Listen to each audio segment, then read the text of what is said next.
अगले दिन बारात आने का समय हो गया था। रानू जी, बस बहुत हो गया काम। अब आप जल्दी से टीना रीना को तैयार कर दें, बारात के आने का समय हो रहा है। रानू जैसे ही संदूक से लहंगे देखती है तो उसके पैरों के नीचे से जमीन खिसक जाती है।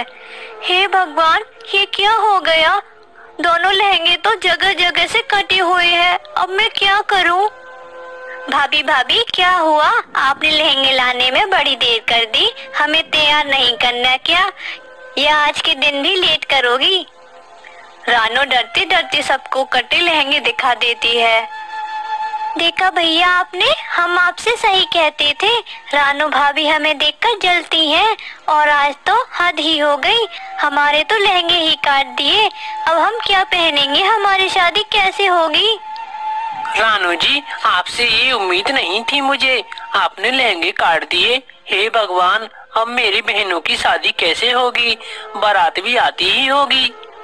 टीटू जी, आप तो मेरा विश्वास करें, मैंने लहंगे नहीं काटे। मैं ऐसा क्यों करूंगी? अब मैं क्या करूं? मेरे पास तो इतने पैसे भी नहीं हैं मैं अपनी दोनों बहनों के लिए नए लहंगे ला सकूं। हे भगवान, अब क्या होगा भगवान? इस तरह से वो दोनों बहुत परेशान हो रहे थे। थोड़ी ही देर में बारात भी आ जाती है।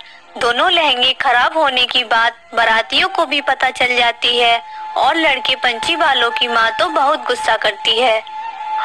पूरे 3 लाख के लहंगे थे हमारे। जब तक हमारे दिए लहंगे नहीं पहनोगे तब तक ये शादी नहीं होगी, चाहे कयामत ही क्यों ना आ जाए।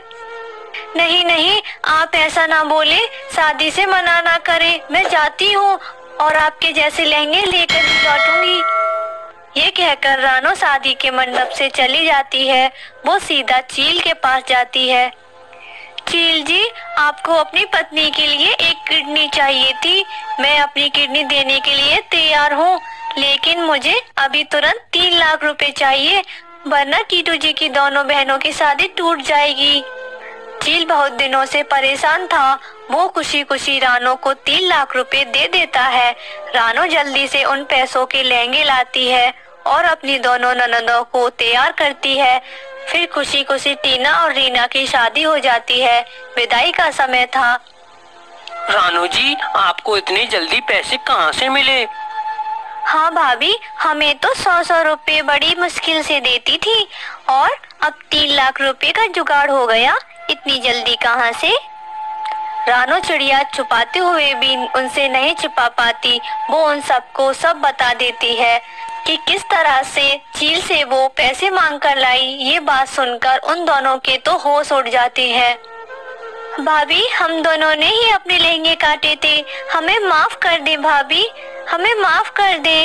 हाँ भाभी, आज आपने वो काम किया जो एक माँ भी अपने बच्चों के लिए नहीं कर सकती। हो सके तो हमें माफ कर दो। हम तुम्हें इतना गलत समझते थे और आपने हमारे लिए इतना अच्छा सोचा।